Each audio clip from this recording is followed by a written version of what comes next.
Assalamu alaikum wa rahmatullahi wa barakatuh. I'd like to welcome you to our session, which is session 45, part A, or part 1.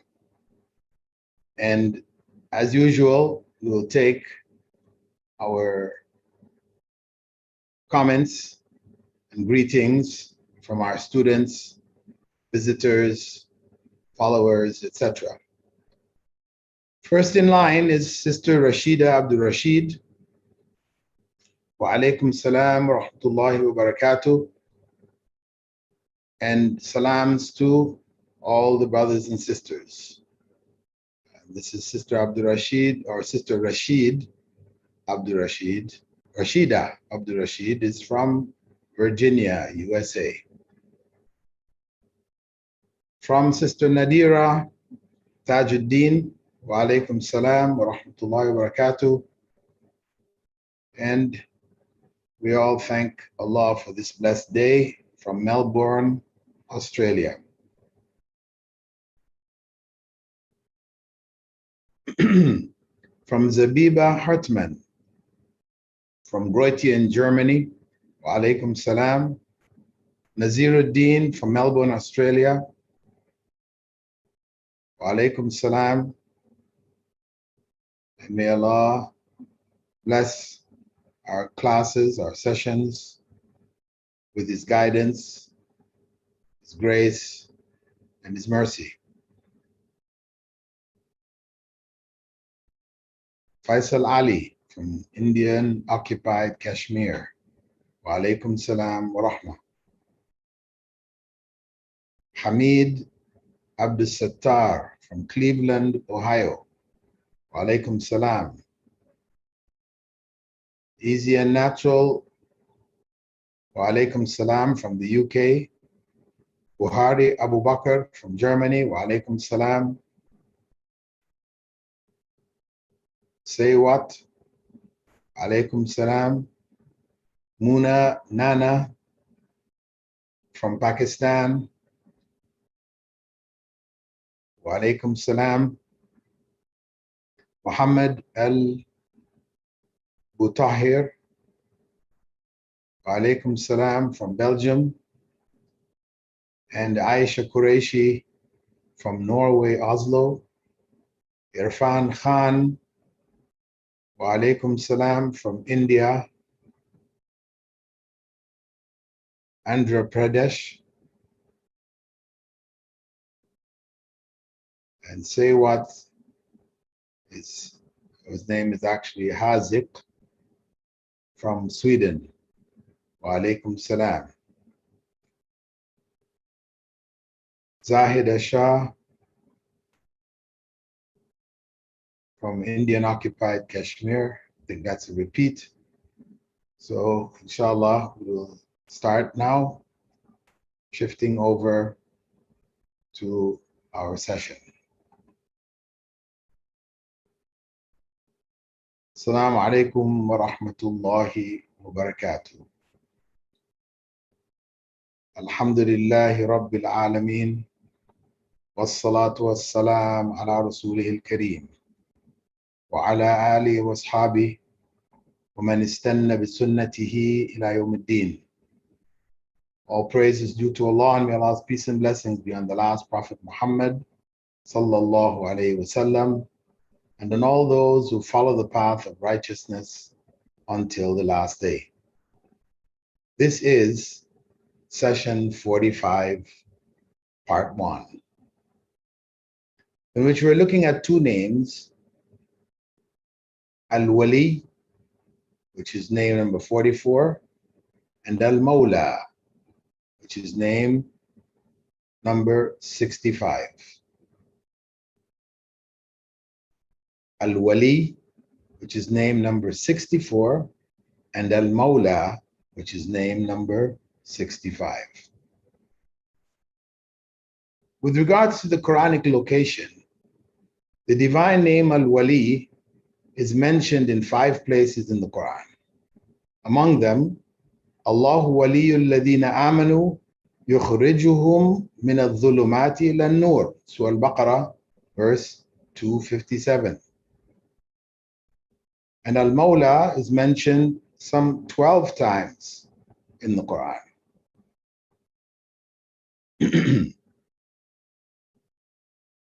An example of that can be found in Surah Muhammad, verse 11.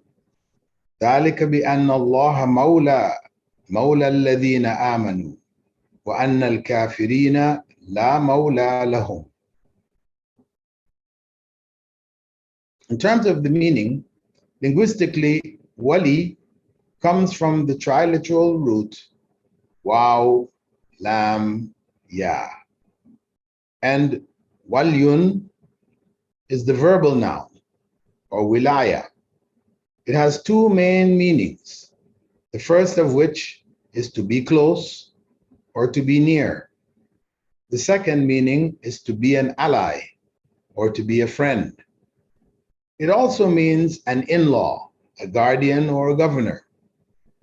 This root appears some 232 times in the Quran, in 12 derived forms. Example of these are tawalla, he turned away. Awla is nearer or woe. Al-Mawlaa, the protector, and awliya, allies. Wali is the present participle in the fa'il intensive form pattern of wali. On the other hand, Mawla, while linguistically coming from the same triliteral root as wali, is a noun of place, ism makan, on the pattern maf'al, and has many meanings. Among them is one who frees a slave, as well as a freed slave. So it has the meaning of maf'ul also.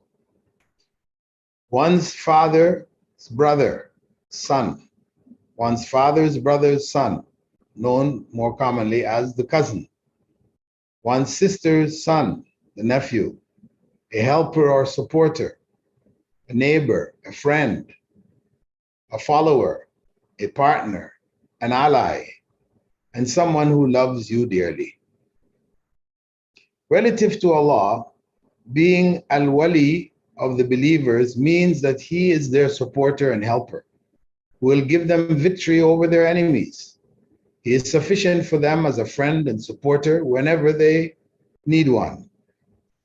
A close friend,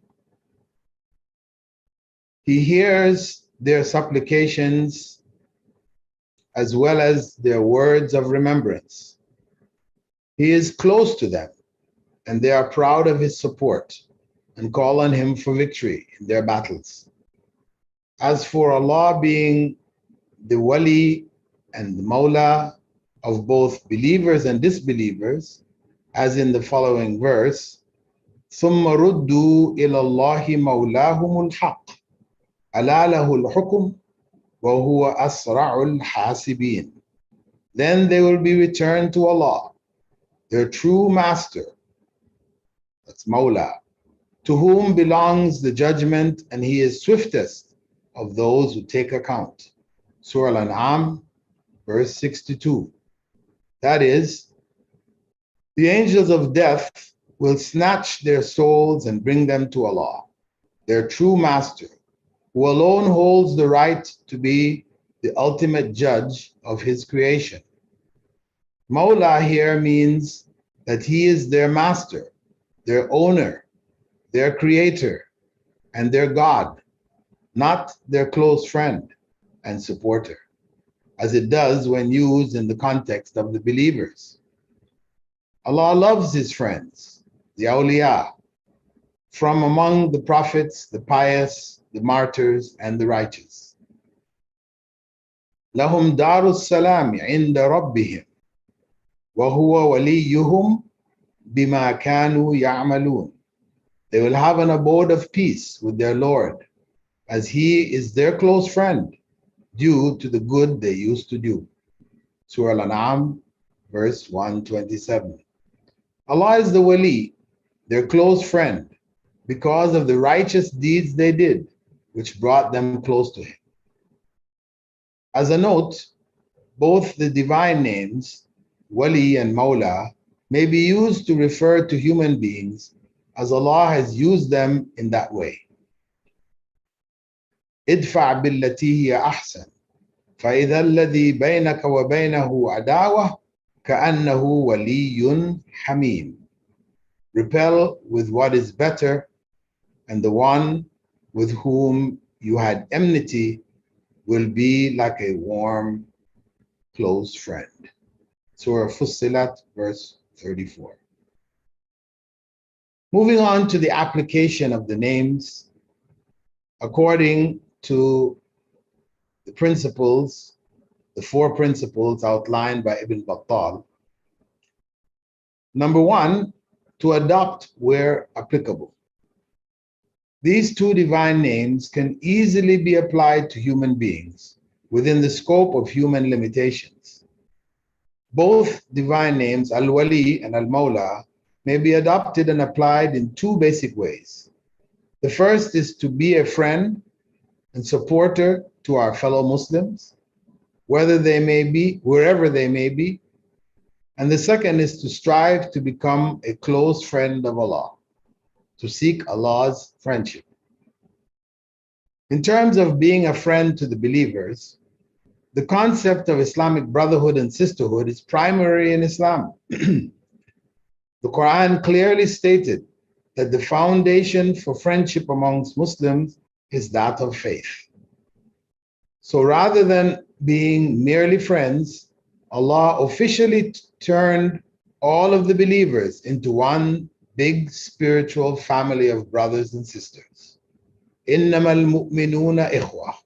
Indeed, the believers are one brotherhood, which includes the sisterhood. Among the things that the Prophet ﷺ did, among the first things that the Prophet ﷺ did after migrating to Medina, was to officially and literally bind the Meccan immigrants with the Medinite converts in brotherhood. He began establishing bonds of brotherhood while they were building the Prophet's mosque in Medina with those who were present, and they continued thereafter to accommodate those who arrived in Medina later on. For example, the Prophet ﷺ made brothers of Abu Bakr and Kharija ibn Zuhair. Also, between Umar ibn al-Khattab and Itban ibn Malik, and between Abdurrahman ibn Auf and Sa'd ibn al-Rabi'. Once this was done, Sa'd told Abdurrahman, "I am the wealthiest among the Ansar. Let me give you half of my wealth, and you may see which of my 2 wives you like the most, and I will give you her in marriage when her waiting period, her iddah, has ended." Subhanallah. However, Abdurrahman said, "There's no need to do that. Is there a marketplace in Medina where business is good?" Sa'ad replied, "Qaynuqa' market." Abdurrahman went there daily and began trading. After some time passed, he joined the Prophet ﷺ's circle with some traces of perfume on himself. So the Prophet ﷺ asked him if he got married, and he replied, he married a woman from the Ansar. This bonding was critical at that time because the society of the peninsula was deeply tribal, and support was usually given on the basis of tribal relations. The Prophet ﷺ himself initially enjoyed tribal support from his clansmen of the Quraysh, the Hashemite tribe, at the beginning of his prophethood, until his tribesmen failed to stop him from preaching his message, which they viewed as disrupting the Meccan social and cultural traditions. So the Prophet ﷺ's creation of family ties between members of the main 2 groups of his followers, the Ansar, those are the people of Medina, the converts who lived in Medina, and the Muhajirun, those who made hijrah, who migrated to Medina. In that way, he created a spiritual bond among believers, which remains as an example of the brotherhood of faith until today. وَالْمُؤْمِنُونَ وَالْمُؤْمِنَاتُ بَعْضُهُمْ أَوْلِيَاءُ بَعْضٍ. The male and female believers are friends and allies of each other. Surah Tawbah, verse 71. In order to preserve this spiritual brotherhood and the mutual support it implied, the Prophet ﷺ also had to institute a series of edicts and legislate numerous laws to further strengthen the Islamic faith community. For example, sacredness of brotherhood was further emphasized by the Prophet ﷺ's prohibition of the permanent severing of relations between Muslims. Abu Ayyub al-Ansari reported that Allah's Messenger said, لا يحل لمسلم أن يهجر أخاه فوق ثلاث. It is not permissible for a Muslim to avoid his brother for more than 3 days, so that when they meet each other, each turns away from the other. And the better one is the person who greets the other first. وَخَيْرُهُمَا الَّذِي يَبْدَأُ بِالسَّلَامِ. The Prophet ﷺ further stressed the importance of developing the Islamic brotherhood in practical terms by insisting that it must also be expressed in the form of mutual help and concern. Abu Hurairah quoted him as saying, on the day of judgment, Allah will remove one of the calamities from whomsoever removes one of the calamities of this world from a believer. And whoever covers a Muslim's mistakes, Allah will cover his mistakes in this life and the next. Indeed, Allah helps his servant as long as the servant helps his brother. وَاللَّهُ فِي عَوْنِ الْعَبْدِ مَا كَانَ الْعَبْدُ فِي عَوْنِ أَخِيهِ. This means that Allah's continual granting of mercy and aid is dependent upon one's willingness to do likewise for one's brother or sister in faith and in humanity. It is foolish for a Muslim to expect special mercies from Allah if he or she has no concern for the welfare of his or her fellow Muslims and fellow humans. This principle is not limited to Muslims. It does include all human beings, as well as even the animals, as the Prophet ﷺ illustrated in the stories of those who went to paradise due to providing water for starving dogs to drink, and those who were sent to hell for starving a cat to death. On another occasion, the Prophet ﷺ also said, Al-Mu'min lil-Mu'min kal-bunyan yashuddu ba'duhu ba'da.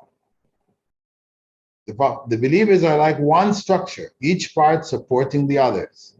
After saying that, he put his fingers together between each other.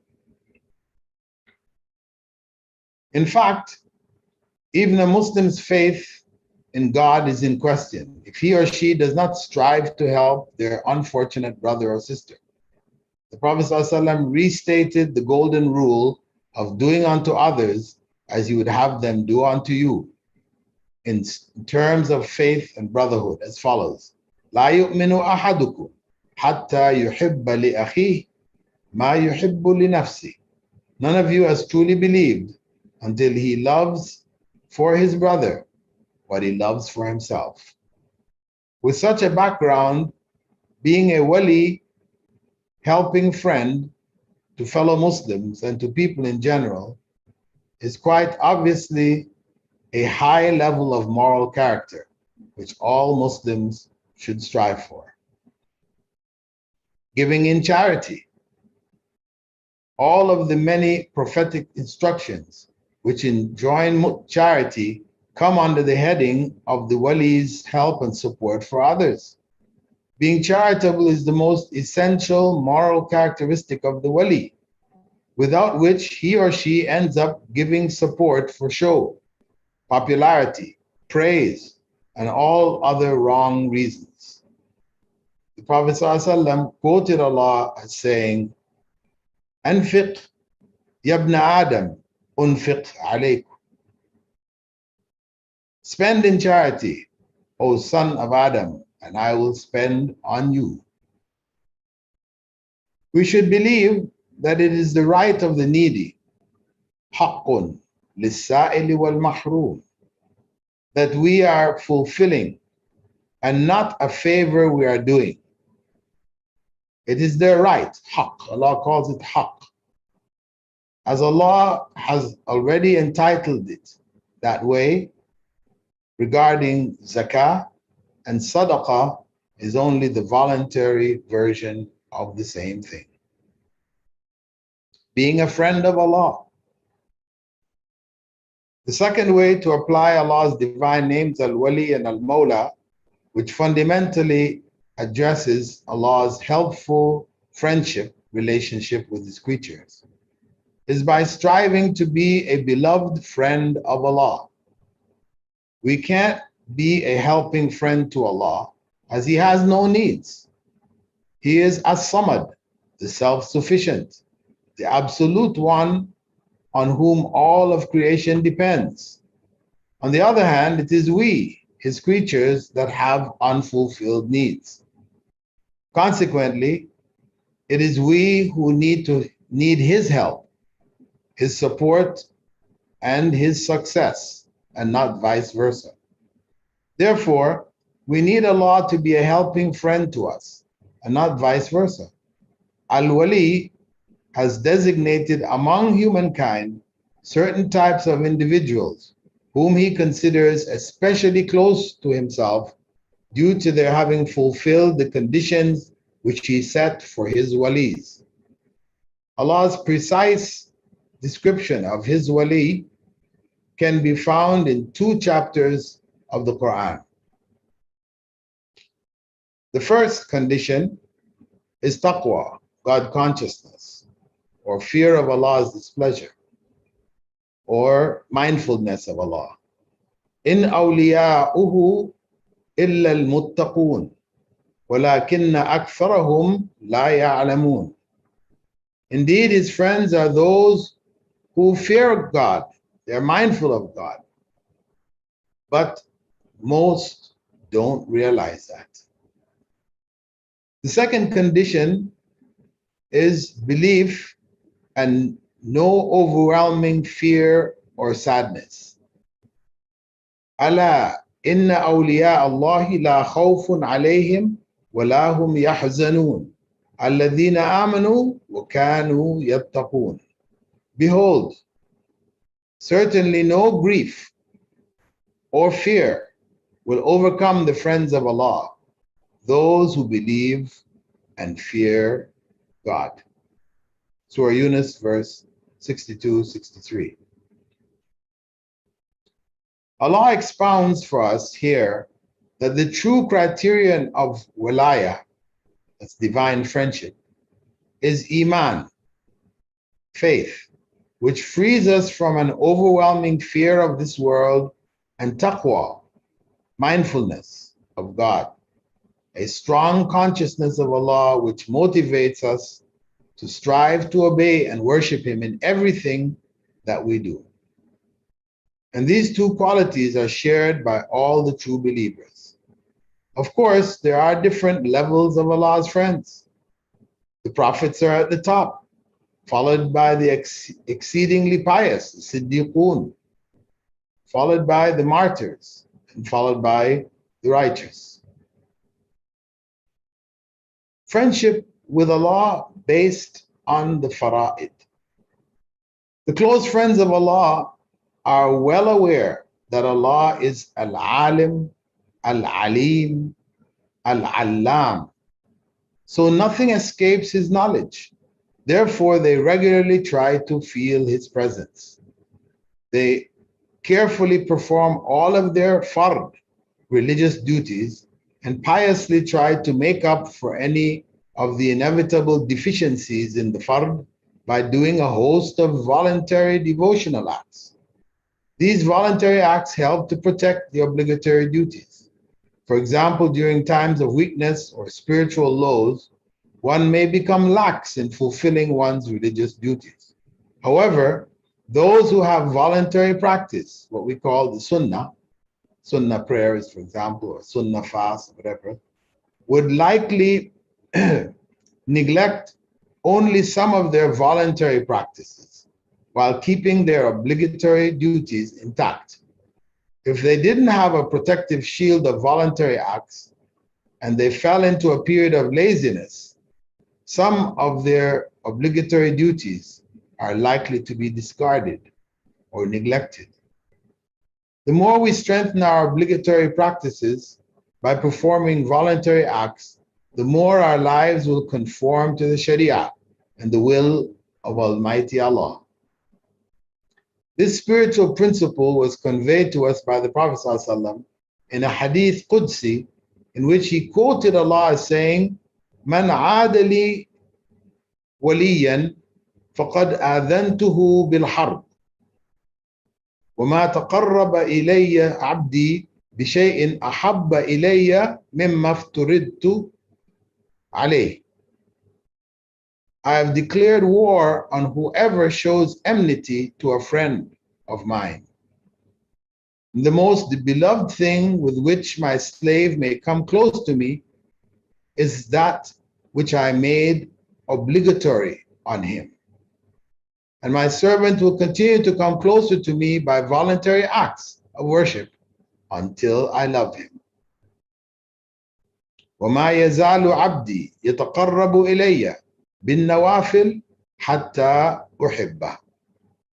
Becoming a wali of Allah is truly a goal worth dedicating our lives to achieving. However, there are no shortcuts, as it cannot be reached except by the route prescribed by Allah Himself and conveyed to us by His Prophet Muhammad sallallahu alaihi wasallam. First, the compulsory duties have to be completely and properly established. Then the recommended voluntary acts of worship have to be performed consistently and in accordance with the Sunnah. Allah emphasized this fact by telling His Prophet to inform the believers, قُلْ إِن كُنْتُمْ تُحِبُّونَ اللَّهَ فَاتَّبِعُونِي يُحْبِبُكُمُ اللَّهُ. Say, if you love Allah, follow me, Muhammad, and Allah will love you. Surah Ali Imran, verse 31. Therefore, Allah's love and friendship can only be attained by strictly adhering to the directives of His apostle, that's the Sunnah, and by carefully avoiding all innovations in religious matters. This formula is contained in the following declaration, in which the Prophet ﷺ was reported by Abu Najih to have said, "Keep to my Sunnah and that of the rightly guided caliphs. Bite onto it with your molars and beware of innovations, for verily they are all heresy, bid'ah, and all heresy is misguidance, which leads to the hellfire." One who strictly follows this principle will only listen to what Allah wishes for him to hear, for Allah described the righteous as those who وَإِذَا خَاطَبَهُمُ الْجَاهِلُونَ قَالُوا سَلَامًا. When the ignorant mockingly addresses them, they merely respond, peace. Surah Furqan, verse 63. By him listening only to what Allah wishes for him to hear, Allah has metaphorically become his hearing, in a way similar to Allah becoming his sight, hands, and feet. This is the correct interpretation of the remainder of this hadith, which we'll be looking at shortly, where Allah says that he will become a human being's hearing, sight, hands, and feet.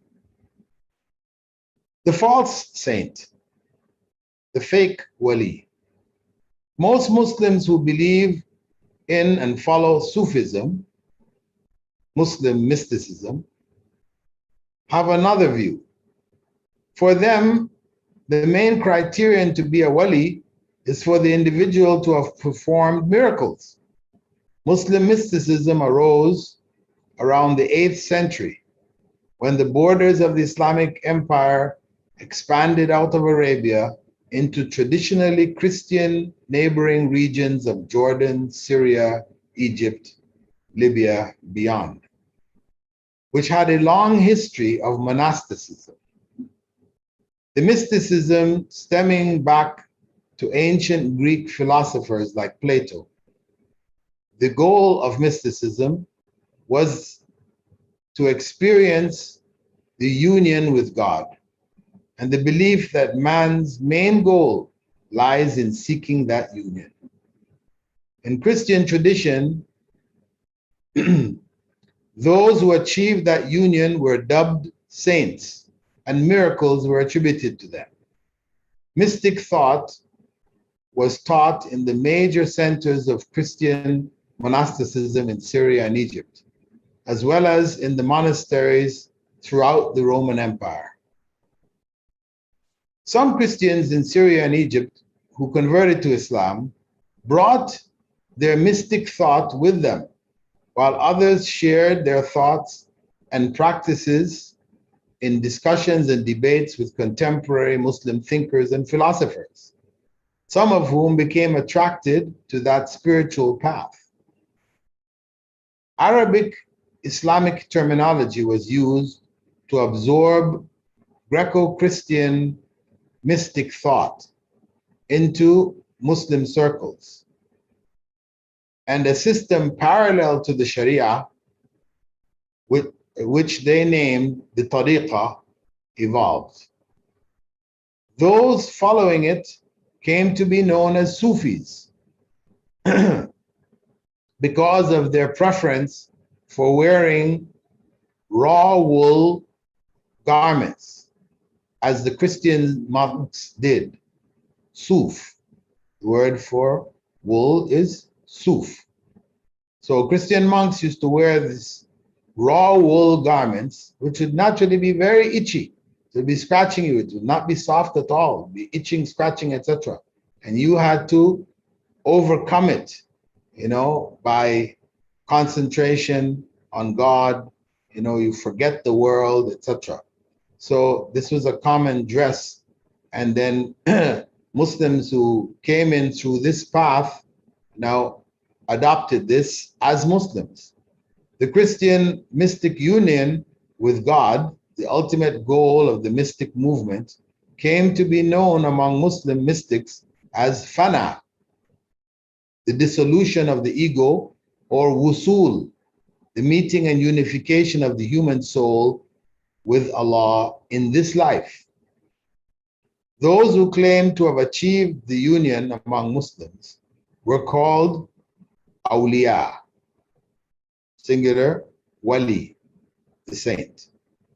The main evidence they commonly used in support of the mystic union is the remainder of the hadith Qudsi, which I mentioned earlier, in which after Allah said that my slave may come closer to me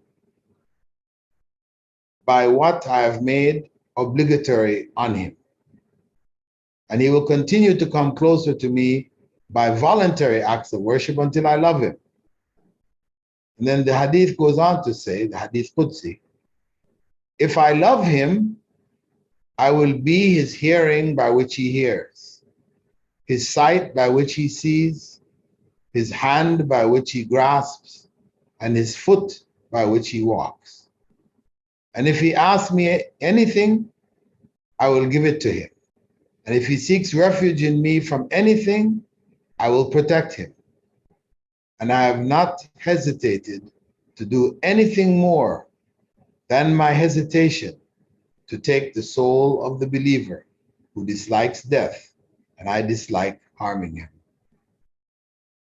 So, however, the correct interpretation of this hadith is that the wali of Allah would only hear and see, grasp, that is to give or take, and walk to what is halal. while conspicuously avoiding as much as possible all that is haram, as well as that which leads towards it. Not that Allah becomes your eyes, your, your ears, that is your sight and your hearing, the hands that you touch with, your feet, the feet that you walk with, Allah becomes them. No, but they're saying that's what it is. There it is right there. But the whole of the deen says otherwise. For those defending the Sufi union with God, in order to reach the state of that of the Wali, a series of preliminary stages and states had to be attained, which they called maqamat, stations, and halat, states. A system of spiritual exercises was also designed for the initiate to progress up the ladder. These exercises contain tasks and dhikr, often involving unusual head movements and body movements, sometimes even dance, as in the case of the whirling dervishes. Most of these practices are falsely attributed back to the Prophet ﷺ through fabricated chains of narration in order to validate them in the minds of the followers. Over the centuries, many systems quite similar to the orders of the Christian monks evolved, named after their founders, like al-Qadiri, al-Chisti, Naqshbandi, Tijani. The various Sufi orders also developed similar housing schemes, like the Christian monasteries, which were called zawiyas, or corners. These orders and Sufi mystic thought became so widespread that they were followed not only by the ignorant masses all over the Muslim world, but even by many of the leading scholars as well. The Sufi way became very attractive to the general public and spread rapidly among them because it offered shortcuts to Jannah. Some, like the followers of the late Sheikh Nazim al-Kubrusi, who died in 2014, who claimed leadership of the Naqshbandi Sufi order, Haqqani Sufi order, he used to teach that at the time of death, Sheikh Nazim would intercede and hand over the souls of his followers to the angel of death. The angel of death will not directly take their souls. He will be there. Furthermore, Sheikh Nazim will prompt his followers with the answers to the questions of the two angels, Munkar and Nakir, in the grave. Who is your Lord? He'll be there to tell you, Allah. What is your religion? He'll be there to tell you, Islam. And who was your prophet? He'll be there to tell you, Muhammad. Those are the right answers. So you're guaranteed paradise. That's what he was guaranteeing. In terms of miracle workers, among the Muslim masses, the main criterion for walaya, sainthood, became the performance of miracles, as it was among the Catholics, and still is. They called the miracles of the walis karamat, to distinguish them from the miracles of the prophets. To common people, the faith or practice of the miracle worker was of little or no consequence. Hence, some who have been designated as saints held heretical beliefs and practices, while others were known to have abandoned this religious ritual. Some of them just stopped praying. They said, I've reached, I don't need to pray anymore. Yet others were even involved in licentious and vulgar behavior. However, nowhere has Allah made the working of miracles as a stipulation for his wali. People made this up. The saints list.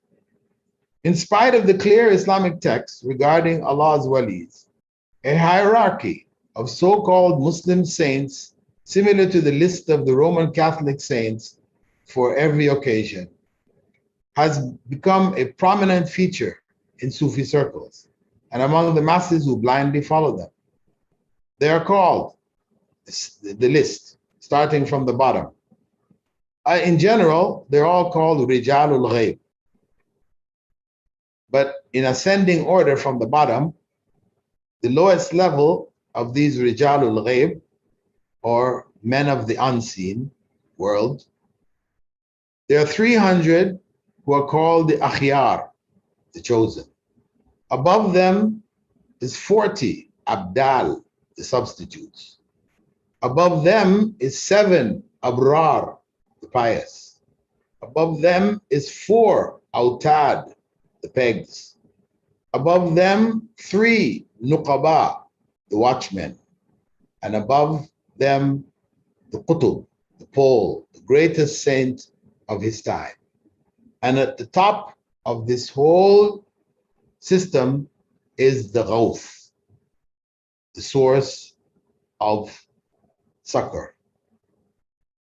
He is the greatest of all saints, who it is believed in some of these circles to be capable of taking on his shoulders a portion of the sins of the believers. According to the popular Sufi belief, the saints of the top 3 classes are present invisibly in Mecca at all the 5 daily prayers. When the Ghawth dies, the Qutub replaces him, and there is a moving up the ladder of the pyramid. All the levels shift up to fill the gaps. So the purest soul of each class rises to the next degree. Abdul Qadir al-Jilani, who died in 1166, is popularly referred to as al-Ghawth al-A'zam. In Urdu, they call him Ghawsi Azam, the greatest source of help. And in times of calamity, many turn for help, crying out to him, Ya Abdul Qadir, aghithni, those who know Arabic. Otherwise, it's in Urdu or Hindi or whatever. O Abdul Qadir, save me. May Allah protect us from such misguidance.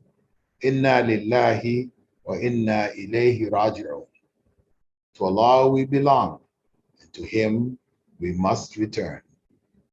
A body of mythological, innovative religious celebrations and religious artifacts, like the Prophet's strand of hair in Hazrat Bal Mosque in Kashmir, Srinagar, his sandals found in Topkapi Museum in Turkey, his cloak, etc., etc., have been borrowed from the Roman Catholic, just as dhikr beads were adopted from the Catholic rosary. And the Mawlid, that's celebration of the Prophet's birthday, was taken from the Christian celebration of Christmas. But perhaps the most evil, the worst of innovations introduced by the followers of Sufism, in my opinion and the opinion of many, is the belief in the intercession of saints, angels, and the prophets in this life, who will carry their prayers to Allah, and the use of Prophet Muhammad ﷺ as a direct intercessor between human beings and Allah. However, Abu Hurairah reported that when the following verse was revealed to the Prophet ﷺ, وَأَنذِرْ عَشِيرَتَكَ الْأَقْرَبِينَ, warn your nearest relatives. This was sent down to Prophet Muhammad ﷺ, Surah Ash-Shu'ara, verse 214. The Prophet ﷺ called out to his people, O people of Quraysh, secure deliverance from Allah by doing good deeds. I cannot avail you at all against Allah. O my uncles, sons of Abdul Muttalib, I cannot avail you at all against Allah. O my uncle Abbas ibn Abdul Muttalib, my aunt Sophia, I cannot avail you at all against Allah. O Fatima bint Muhammad, daughter of Muhammad, ask me whatever you like now, but I have nothing which I can avail you against Allah in the hereafter. The consequence of their belief is that they pray directly to others besides Allah, while repeating, إِيَّاكَ نَعْبُدُ وَإِيَّاكَ نَسْتَعِينُ. You alone do we worship, and from you alone do we seek help. This is repeated 17 times every day if we're praying our 5 daily prayers. And if they're told that they're not worshiping Allah alone, if they call on their saints, they reply that they're not worshiping their saints. They're only getting their assistance. However, Allah quoted the pagans at the time of the Prophet ﷺ as using the same argument. مَا نَعْبُدُهُمْ إِلَّا لِيُقَرِّبُونَا إِلَى اللَّهِ زُلْفَى. We only worship them, these additional gods that they were worshiping, Allah, Al-Uzza, and the other Manat. We're only worshiping them to bring us closer to Allah. It is just some help. Surah Zumar, verse 3. For those who still insist on this practice, arguing that they aren't worshiping the saints, they are only praying, supplicating to them, asking them to carry their prayers to Allah. However, the Prophet ﷺ closed that door, shut, by clearly saying, Ad-du'a huwa al-ibadah. Supplication, that is dua, is worship. Supplication is worship. Therefore, all our prayers should only be directed to Allah. As to requesting those living to pray for us, there is no harm in doing so, as it was done among the Sahaba. Of course, they asked the Prophet ﷺ to pray for them, and he did. Of course, there are some sects like the Brelwis, which claim that that the Prophet ﷺ is alive in his grave, and that he never died. Furthermore, according to them, the majority of Muslims who believe that the Prophet ﷺ died are kafirs, they're disbelievers. A'udhu billah. They even leave a chair and a place for the Prophet ﷺ to come and sit during their religious gatherings. May Allah protect us from such ignorance. Barakallahu feekum. We will close with the dua using the divine names at the end of tomorrow's session. That's 45B, inshallah. So we'll stop here. Assalamu alaikum wa rahmatullahi wa barakatuh. We'll now shift to our third segment, which is that of questions and answers. Bismillah.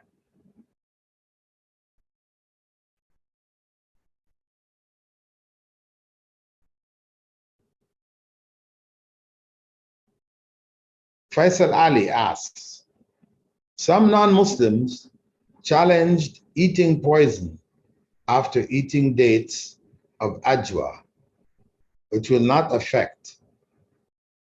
So they asked me to prove this to us. Eat dates and eat poison. What should I do? Definitely don't eat poison. Don't eat it. That's the same thing, the Christians, you can pick up their book. It says there that, they can survive poison, the bites of snakes and things like this. And some Christians tried to do it and ended up killing themselves, or they play tricks on their followers one way or another. But we are not into that, The belief that we have is, as the Prophet ﷺ told us about ajwa dates, but At the same time, the Prophet ﷺ told us to tie our camels. We protect ourselves from what we know to be harmful. So beyond those things which we know to be harmful, there may be other things which may poison our systems, and the ajwa dates will block them. That's how we take it. We don't take it that we eat a few ajwa dates and now we can start drinking poison. No, that's not the way.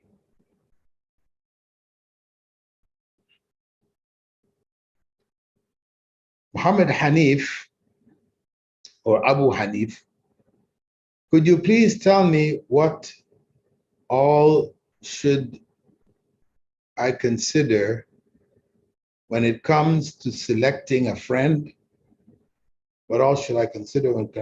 Well, first and foremost, the friend should be somebody who believes in Allah, should be somebody who does the basic practices of Islam, somebody who is striving to get to Jannah, somebody who shares common likes and we could say common areas that we enjoy, mountain climbing or bicycling or whatever, means of recreation that we share similar likes. That's at the end. But what's in the beginning is that they have a firm belief in Allah. They're not doubting about Allah. They're not involved in open sin. You don't need anybody to be drawing you, sucking you into their abyss.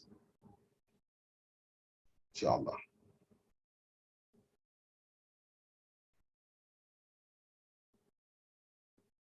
Can we greet non-Muslims by saying Salaam alaikum? Well, the Prophet ﷺ said, in general, we shouldn't begin the greeting. Let them begin first. If they say hello, you can say hello back. Hi, you can say hi back. No problem. If they say Salaam alaikum, the Prophet ﷺ said, say to them, Wa alaikum. Nicely. Wa alaikum. Okay, why not wa alaikum salam? Well, in the time of the Prophet Muhammad ﷺ, there were those who used this as a means of cursing the Prophet ﷺ. So instead of saying Assalamu alaikum, they were saying Assam alaikum. Sam is poison. May poison be on you. But of course, it's said quickly, so you can't hear the difference between Assam alaikum and Sam alaikum. Sounds the same. So the best way, and this covers also intentions. If a person is saying Assalamu alaikum, but in their mind, their intention is not good, then you say Wa alaikum, and same to you. Whatever it is. If you mean good, good back to you. If you mean bad, bad back to you. Simple as that.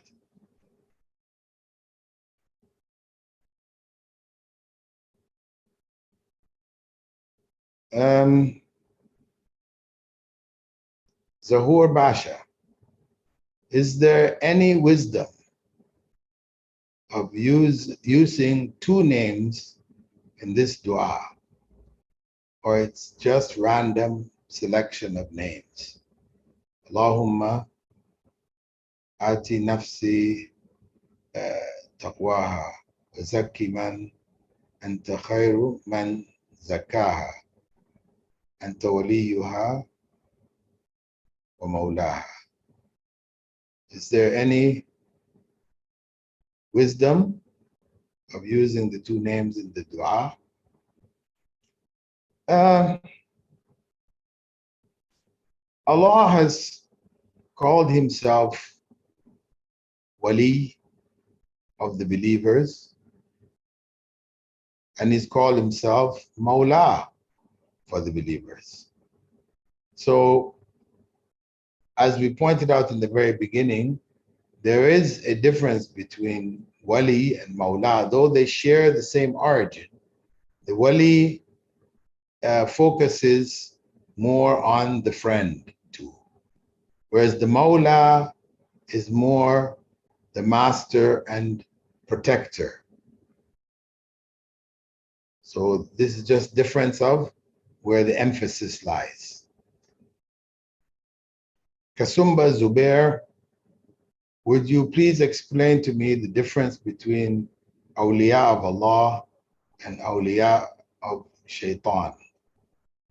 Well, you know who Allah is, and you know who shaitan is, and who is a wali of Allah, is a friend of Allah, and who is a wali of shaitan, is a friend of Satan. I think this is quite obvious. Doesn't require any great explanation. This is not rocket science here. A friend of Allah is one who loves Allah, tries to practice the religion to the best of his ability. The friend of Satan is one who loves Satan, and he tries to be as corrupt as he can be, following Satan.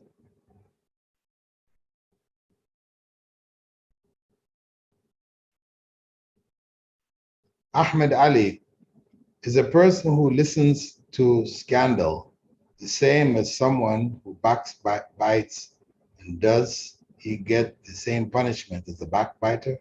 No, if he listens, but he doesn't say anything, I mean, of course, he should say something. And if people are speaking and stuff, he should get away from them. You know, if he can't stop them, he can't get them to stop, then it's better for him to get away, you know. He doesn't hang around and listen to that stuff. But he's not the same as a backbiter. A person who backbites is in a whole nother category.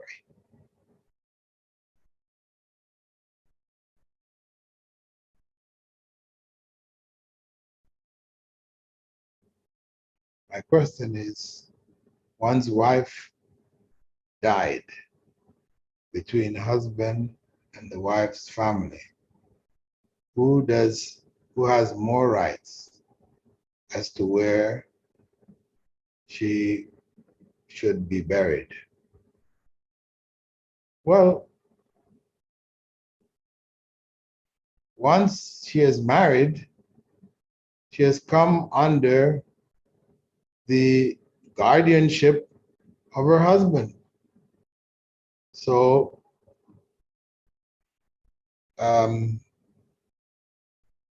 if he wants her to be buried near where he is, so he can visit her grave, he has the greater right to bury her near where he lives.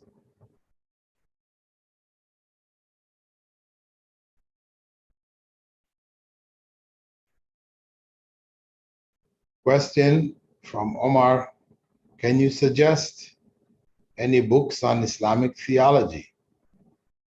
There are many books. If you go to kalamullah.com, though it is pirating books, they have in their theology section, Aqidah section, many books there, and they are all reliable books.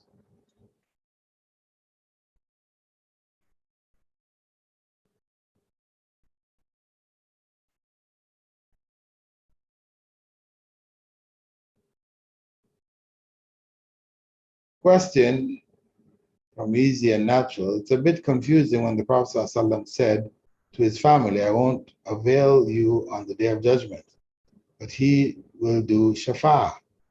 Yeah, he can't do anything for anybody who Allah has not already decided for. You understand? The shafa'ah, whether it's the shafa'ah of the angels, of the righteous, of the prophets, or whatever, this shafa'ah is takreem, or honoring them because of their status in the sight of Allah. They cannot of themselves make intercession for someone who Allah has already decided is to go to hell. It's for people who Allah has decided to allow intercession. He has given that outward right to do the actual intercession by, of course, asking Allah. So they're given that honor of being in that position, but they can't ask for those who Allah has already decided is going to hell. Okay, from our Instagram students. Why are there so many differences between the preachers? They all quote hadiths. What should I do as a normal Muslim in this situation? Well, I don't think there's so many differences between the preachers.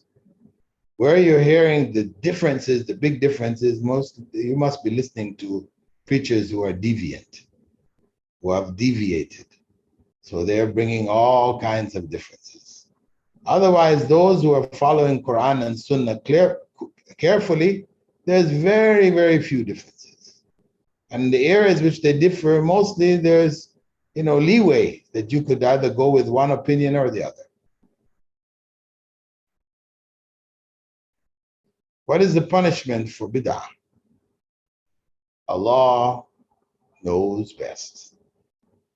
But the Prophet ﷺ had said that punishment is in the hellfire. Again, obviously, there's going to be differences with regards to the bid'ah, how big, major, minor, intended, ignorance, how Allah deals with somebody who does bid'ah. Khalil Sabir, I have an issue with being diverted from the straight path. Can you guide me how to stay on the straight path? Well, read books of scholars on the straight path. Listen to lectures of lecturers on the straight path. I mean, it's your source of knowledge, your source of information. Now, if it is a matter of sin, that you're engaging in sin, then get away from the people that you're currently hanging out with. Their peer pressure is obviously dragging you, pushing you into sin, pushing you off the path. So you get away from them, the place you're living in. Maybe you need to make hijrah. Get out of that city, get out of that town, get out of that state, get out of that country, and get a fresh start. And of course, ask Allah's help. Ridwanullah Salami. How do I reject birthday gifts in a nice way? You tell the person, thank you for your consideration and your care and concern. But, I don't celebrate birthdays. So, thank you, but no thanks.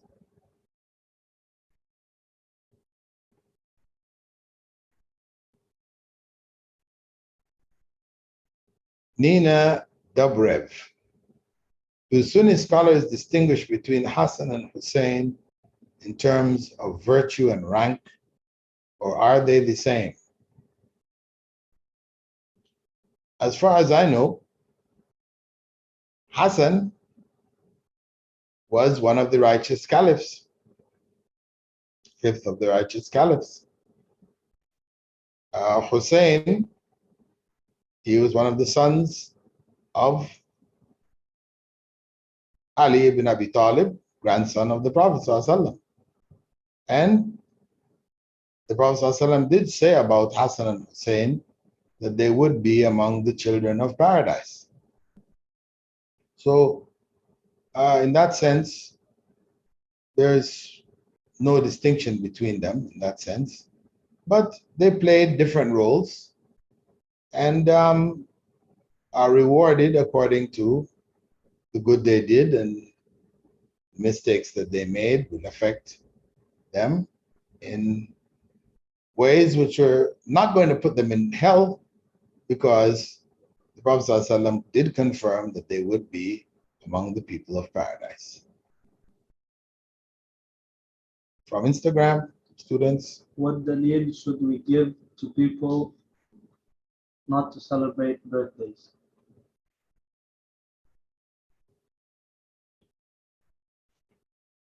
Well, we can start by pointing out that the Prophet ﷺ did not celebrate birthdays. Secondly, we point out that the birthday is an Eid. It is an annual celebration. And the Prophet ﷺ, when he came to Medina, and he found the people celebrating a variety of different annual celebrations, Eids, and he asked the people of Medina what they were for. After they explained it all to him, he said, okay, stop all of them. You only have two Eids, Eid al-Fitr and Eid al-Adha. End of story. So on what basis are you then going to celebrate your birthday?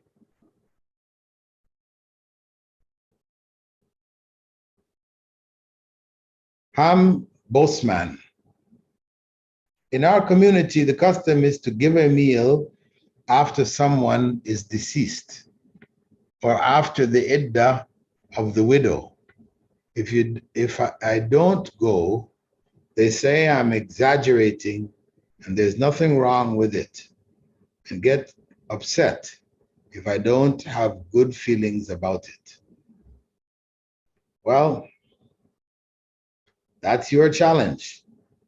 Now, we know that it was the recommended custom of the Prophet ﷺ for those people, the family, who had a loss, member of the family dies, that the neighbors, friends, and other relatives bring food to them.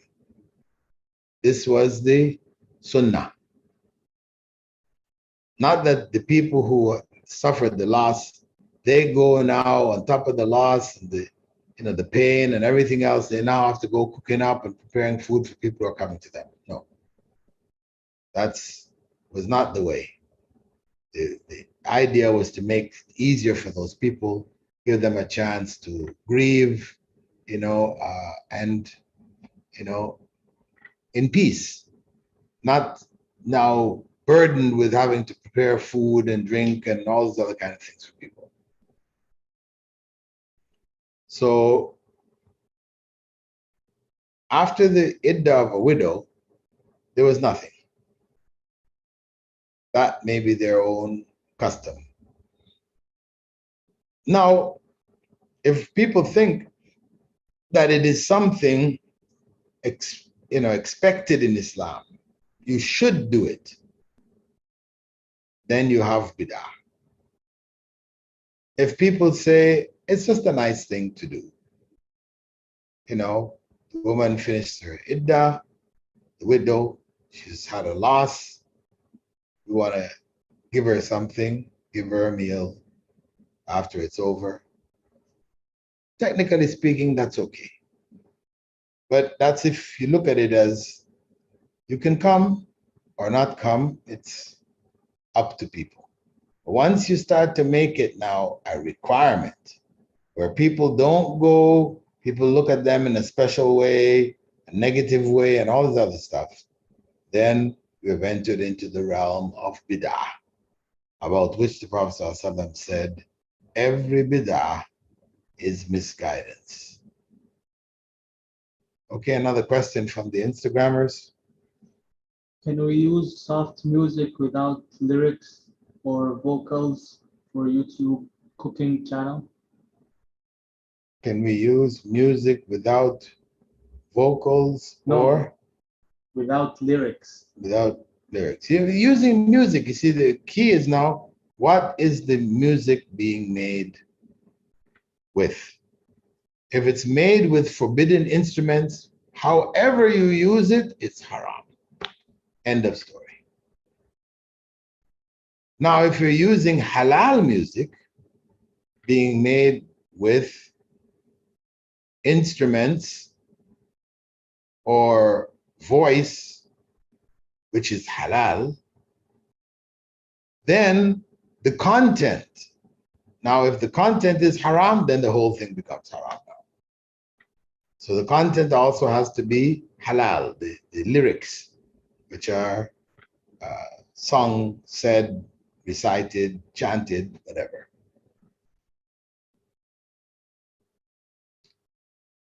Easy and natural. Is it okay to call people of knowledge Maulana? Yeah, it's okay. It's all right. Yeah, in some Indian Pakistani tradition, in the Deoband schools, the person, the bachelor's graduate, is called Maulana. Might be bachelor's, or for that, master's even. It's called Maulana. Yeah, or just, amongst Arabs, they'll say, Maulana, meaning Mr. Sayyid. It's all right. Faisal Ali, some scholars say, like Dr. Zakir Naik, don't use the word convert. The right word is revert. Oh, this is a semantic argument that's been around for decades. We don't even need to go into this. Whether you reverted, meaning you were born a Muslim and the family took you out of it and made you a kafir of some sort, and then you came back to what you originally were, so you are a revert, as opposed to being a convert, where you've gone from what you were in to something else. Just from that perspective, you were a Hindu and you became a Muslim. You're a Christian, you became a Muslim. You're a Buddhist, you became a Muslim. Then you have converted. Big deal. These are just semantics. You can call yourself a convert, you can call yourself a revert, or whatever. As it said, a rose by any other name would smell just as sweet.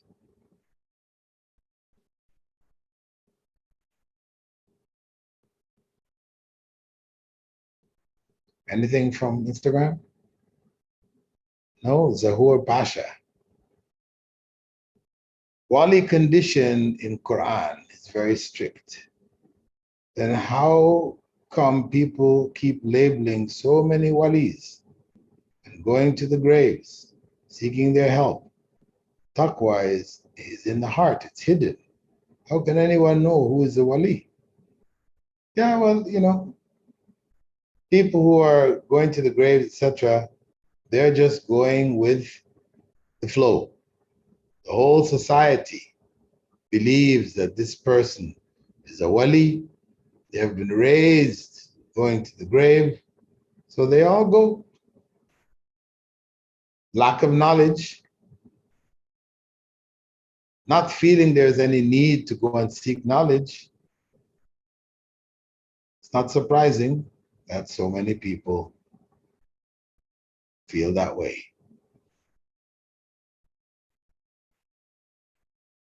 Khalil Sabir, Sheikh, you have a beautiful hat. Where can I get one? Inshallah.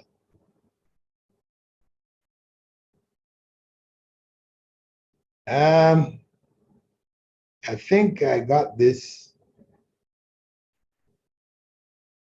in Kenya, maybe.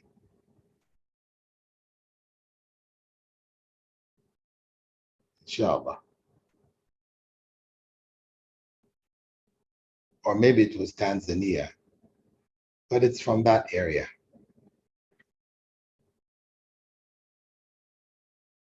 So if you have any Kenyan or Tanzanian friends, you can ask them.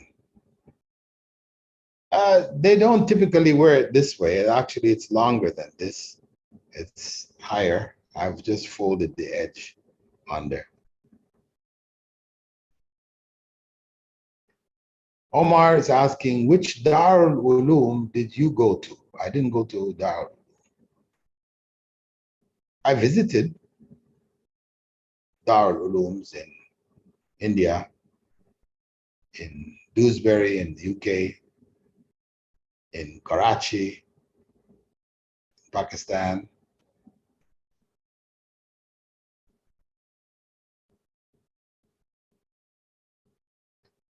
Well, I think that's the last question. So, inshallah, let's see you tomorrow with part 2 or B.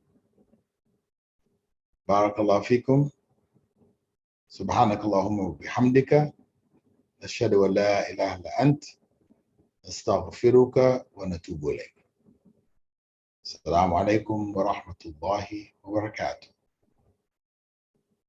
Fi amanillah.